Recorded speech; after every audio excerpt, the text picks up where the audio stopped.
2021 will go down in our history as the year Australia joined the shortlist of the countries with the most extreme abortion laws in the world. Wall to wall, across our country, we now allow unborn babies to be aborted at any age. This literally means that a full-term baby can be aborted. And in Victoria, which has had over a decade's experience with this kind of law, abortion till birth, we know that there have been over 600 babies aborted after 23 weeks for a reason that has nothing to do with the physical health of the baby or the mother. And you know, last year, our Attorney General at the time, Vicky Chapman, she stood up in Parliament and she said, if we legalise abortion until birth, it will never happen that a 35-week-old baby will get aborted. She said that will never happen in SA. But you know what? That was an outright lie. We know that the data shows us that in Victoria, there have been 5 full-term 37-week-old babies who have died through abortion. 37-week-old babies that had nothing wrong with them at all, nothing physically wrong with the mother, their lives are ended through abortion. And can you believe that last year in our SA Parliament, 26 members of Parliament stood up and voted to allow full-term babies to be aborted? That was the Premier, Stephen Marshall, the then Attorney General, Vicky Chapman, our own Minister for Child Protection, literally the minister charged with protecting babies and children, Rachel Sanderson, voted to allow a baby that is 1 day away from being born to get aborted. How inhumane is that? Abortion, it's not a quick fix, is it, for a woman who's struggling in her pregnancy? And as a mother of 5, I can attest to how hard it can be to carry, to birth and to raise children. And I have a supportive husband in the picture. So I can't imagine how difficult it is for women, like Cheryl talked about, who are struggling in their pregnancy, you know, with an unexpected pregnancy, with a crisis pregnancy. And as a community, we need to do everything we can to support these women. But as the science makes clear, when a woman is pregnant, there are 2 lives at stake. And what a lot of people don't realise is that after 23 weeks, if a pregnant woman wants an abortion, then she has to give birth to that baby. She has to deliver that baby. And in most cases, the abortion means she'll have to deliver a dead baby. And of course, that can be incredibly traumatic. But in some cases, the baby is actually born alive. And in case you think this never happens, because people like Vicky Chapman will tell you it doesn't happen, let's look at the data. In the last decade, we know that in Queensland and Victoria, so only 2 states that have legalised abortion to birth. So imagine the numbers across the country. But we know that in those 2 states, over 540 babies have been born alive in a failed abortion and then left to die.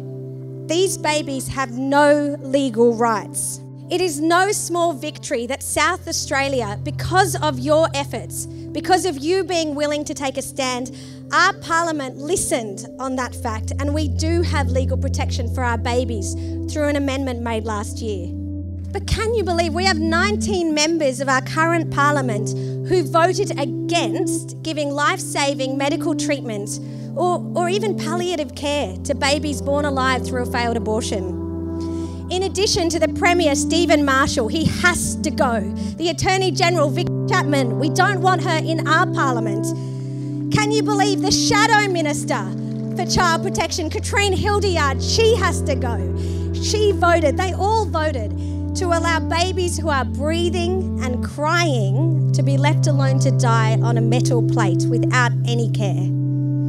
Sometimes this literally can take hours. How inhumane is that?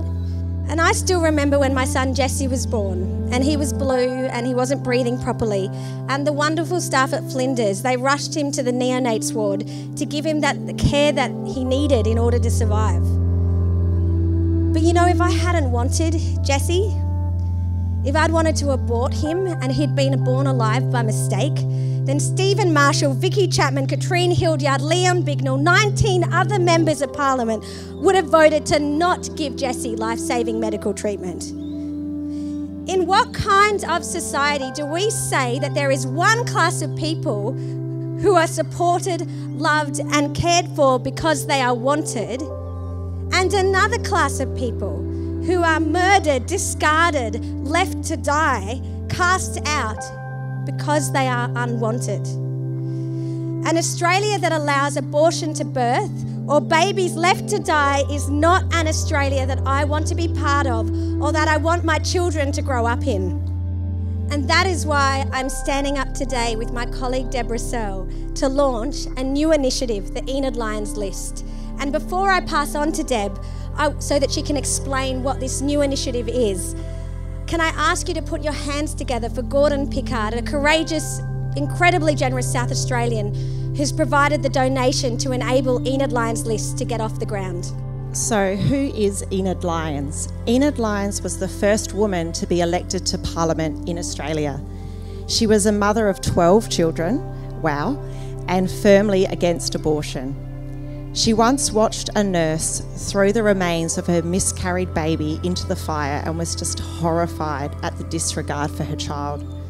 She knew the truth, that abortion ends the life of an innocent baby. Following her pioneering, trailblazing lead, we ask you today to sign up to be a member of Enid Lyons List. Our goal is to support women into Parliament who can speak on behalf of women and on behalf of unborn babies. Last year, there were only two women, Andrea Michaels and Carolyn Power, who voted to save late-term babies in the lower house. 2 women out of 46 MPs. The other side, Emily's List, has been at this since 1996, and it took them just over a decade to get an abortion to birth law passed in Victoria in 2008. 1 year after its launch, Emily's List got 8 pro-abortion women into Parliament. Since then, Emily's List has supported 284 pro-abortion women into state and federal parliaments. Let there be no mistake, their work has directly led to the extreme wall-to-wall abortion to birth laws that we have in Australia today. And today we say enough is enough, there must be balance. But we know this is not a sprint, this will be a marathon.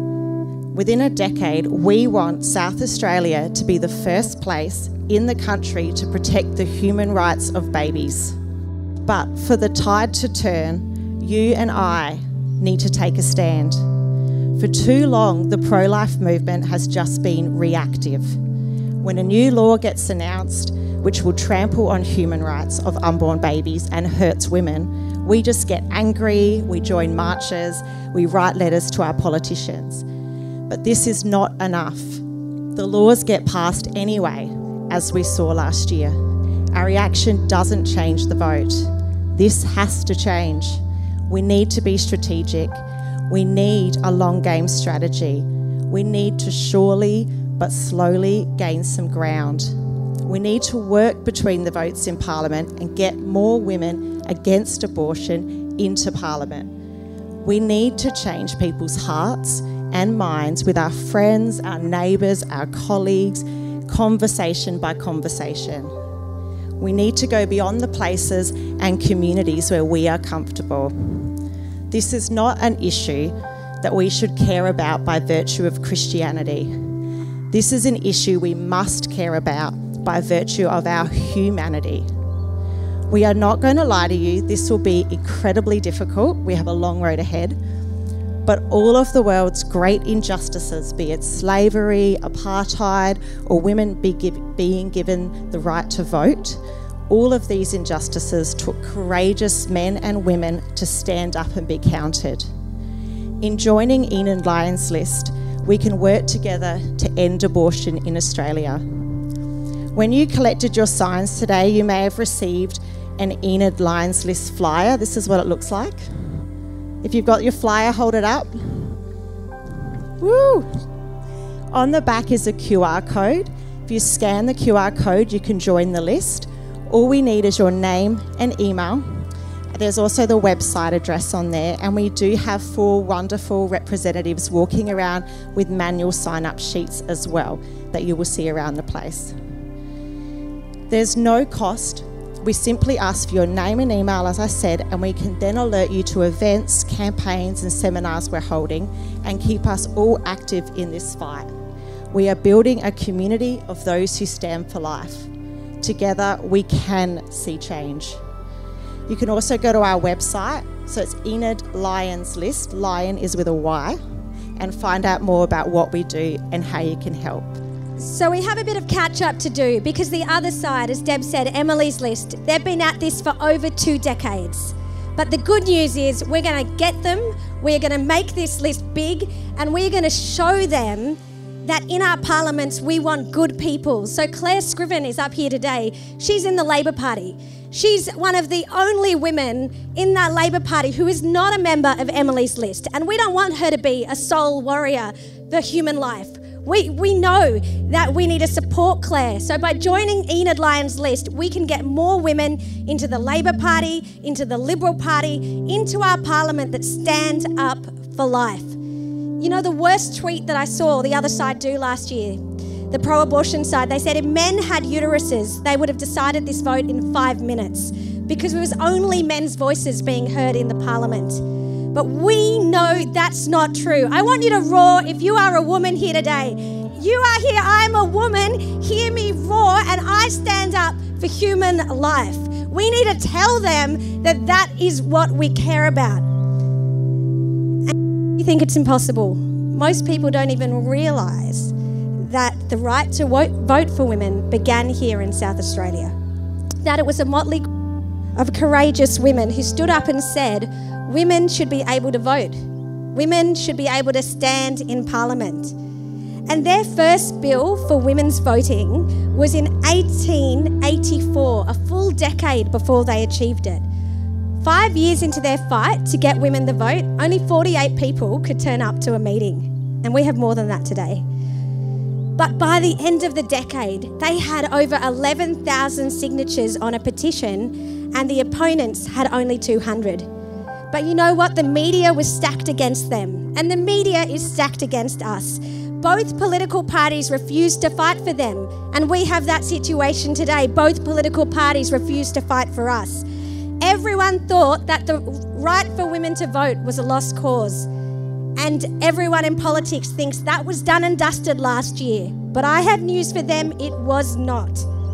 Because on the 18th of December 1894, South Australia became the first place in Australia to allow women the right to vote, and the first place in the world to allow women the right to stand in Parliament. And the first woman to stand in Parliament in Australia was Enid Lyons, the founder, the namesake of our list today. And it was all because a group of courageous women in South Australia took a stand. Friends, the deck may look stacked against us now, but we will do it here in SA, and one day across Australia, all pregnant women will be given the support they need, and we will protect the human rights of all babies. Together we will win this fight for women and the unborn. Thank you.